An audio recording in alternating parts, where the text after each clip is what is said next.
Continuing with our Generation themed teams, this fedora-wearing Reshiram brings you to Generation 3, where great names appeared and legends rose in the chaos of the Weather Trio.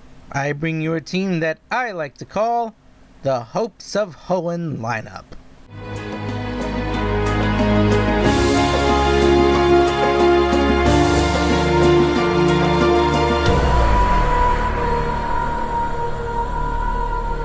So the Hopes of Hoenn lineup is going to be taking advantage of some of Generation 3's finest Pokemon. And we're going to be starting off this lineup, oh my goodness, with my personal favorite starter of all times. Well, not really of all time, but my favorite of Generation 3. We're going to be looking at Sceptile. That's right, Unburdened Sceptile. If you just so happen to have this Unburdened Sceptile, you're probably in for a good run if you manage to get that Unburden off successfully. So for those who don't know, Unburden, I believe it increases your speed if you have an item and then you use it. So if you come up against those pesky ice Pokemon, fire type Pokemon, poison, bugs, or flyings, and you just so happen to have the berry that corresponds to those move types, you may just actually have a chance to use Unburdened Sceptile. And would you know it, Sceptile has a pretty darn good speed stat already, and it's got a really strong special attack, so you can really make use of that. You can also go for a mixed Sceptile. It has the attack potential, the attack stat to run a mixed Sceptile stat. So what kind of moves do you get? Well, you get access to some really interesting moves. You get the Leaf Blade for some physical stab damage. You get Leaf Storm if you really want to go down that route. You also get access to Dual Chop if you want to, but most people will prefer to run the Dragon Claw TM. You also get access to Earthquake. You get access to Rock Tomb. You get access to some Brick Breaking maneuvers and shenanigans. You get some Energy Balls. You get some other moves such as Dragon Breath if you're going for the well, not really if you really want to. If you can get that egg move. If you also happen to have a Sceptile from the 6th generation, you also get access to some move tutor moves that you don't see here, such as the Dragon Pulse if you want to, as well as the Giga Drain. So you get access to a lot when you're running the Sceptile. Moving on to our second Pokemon, Masquerain is going to be our surprise Pokemon pick. And the reason why we're picking up Masquerain is for the simple two abilities it has, Intimidate and Unnerve. So since most people are going to be running berries, you might want to consider using the Unnerve ability. Surprisingly, the Unnerve ability will stop them from using their berry items, and since the only other items you can run besides the weakness policy are super effective canceling moves or super effective canceling berries, the Unnerve ability will pretty much nullify 5 members of the opponent's team. So you got a 5 in 6 chance of completely decimating whatever berries they're running. So Masquerain is pretty fast Pokemon. It has a base speed of 80. It has a really strong special attack of 100. Not so much in regards to the attack and defensive stats, but it has the speed and it has the power to make use of. It has access to some interesting abilities. It has access to the Air Cutter. It has access to the Air Slash. It has Bug Buzz. It has Whirlwind if you want to stop those pesky Pokemon from setting up. You also get access to, I believe it has access to the Quiver Dance. Yes, it does have access to Quiver Dance. So it has a lot of moves you can run. You can also run U-Turn if you really want to. It has access to some other moves as well. It has access to Hydro Pump. It has access to Side Beam. It has access to Mud Shot if you really want to go with that route. So it has a lot of potential. So that is what we're going to be using Masquerain for, shutting down our opponent's strategy as well as their berry items. So the next Pokemon we're going to be bringing up is going to be Breloom. So Breloom has 2 jobs it wants to do. It wants to get in there and put the opponent to sleep using Spore, and it wants to just basically muscle them out with some physical offensive pressure.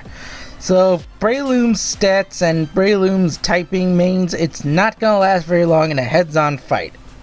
Since we don't have access to the Focus Sash, we have to make use of what we've got.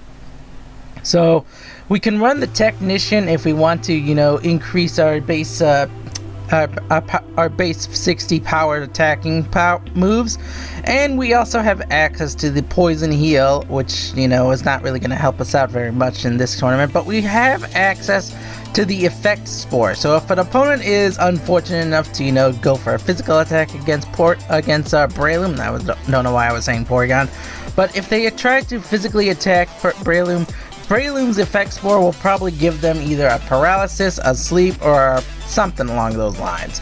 Either way, Breloom is really effective against, you know, a lot of what the opponent may run in the weakness cup. So as I said, it has access to some interesting moves. It has access to the Leech Seed. It has access to the Stun Spore. It also has access to Mach Punch. It has access to Headbutt if you want to go for some flinching shenanigans. It's got access to Dynamic Punch if you want to go down that route as well. And as I said, it has access to, I believe, Spore. I don't think it actually has access to Spore, actually, now that I look for it. I don't see the Spore, but we do have access to the Feint, which will definitely be good for our team. Why? Because the Feint will break through protect moves and detect moves. It will also help against those people who are trying to, you know, protect on turn 1 and go for some, you know, explosion shenanigans if they want to try something along those lines. So Breloom has access to some of those moves. Now moving on to our next Pokemon.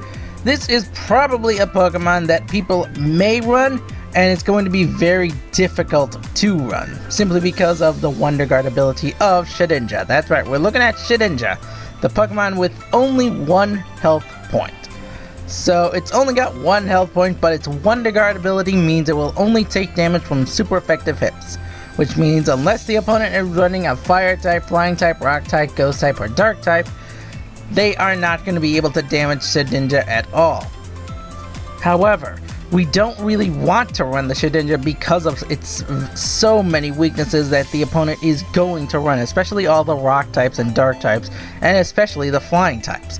Since they are going to be having those types of Pokemon, you can't really run the Shedinja. But what the Shedinja can do is threaten them. It can force them to run those Pokemon. Because if they don't run them, then they're going to have a very bad time.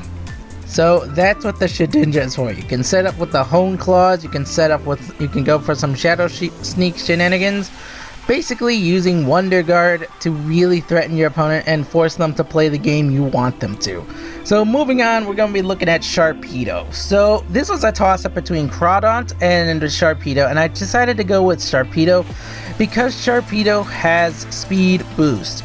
So if Sharpedo can last that first turn, it will be able to outspeed anything our opponent runs. And with a really strong attack power of 120 and a really strong special attack of 95, as well as that really powerful 95 speed, you can really do a lot with Sharpedo. It has the speed boost if it wants to run it. It can also go for rough skin if you want to go down that route as well. But Sharpedo's speed is what is going to be making this team and what's going to be making this Pokemon viable in this competition. So we want to be running moves such as Aqua Jet for some priority. We want to go for Night Slash if we want to deal some heavy damage. We can go for things such as Skull Bash for some serious firepower. Poison Fang if we want to. Ice Fang as well. We get access to some really powerful moves and abilities. We even have access to Earthquake of all things. So that's what Sharpedo wants to do. It wants to set up, it wants to protect that first turn, wants to get the speed up, and then just steamroll through the opponent's team. So the last Pokemon, that's right, we're looking at the Eon Duo, and for the Hopes of Hoenn lineup, I'm going to be looking at Latias. I could have gone for the Latios as well because it has the stronger special attack, but Latias has the potential to survive more thanks to its 130 base speed or base stat of special defense and a stronger defensive stat as well. So the Eon Duo is very strong together, but where their real power shines is being able to set up. So if they can endure that first hit, this Pokemon would make a great weakness policy Pokemon. It has access to some really powerful moves. It has access to, for Latias, it has access to the Mist Ball, it has the Recover, it has the Reflect type as well. That would be very damaging to our opponent. and it has access to Psychic, it has access to Helping Hand. This is basically a Pokemon that wants to support and it wants to take advantage of its stats. So you gain access to a lot of TM moves, you gain access to a lot of, naturally powerful moves. You can do a lot with Latias and Latios. It really depends on which one you want to go. I'm gonna go for the Latias for this team though. So that's my team lineup for the Hopes of Hoenn. Starting off once again, we're gonna be looking at Sceptile, the unburdened Sceptile, but I wouldn't say no to an overgrowth Sceptile. Masquerain for the unnerve and intimidating ability.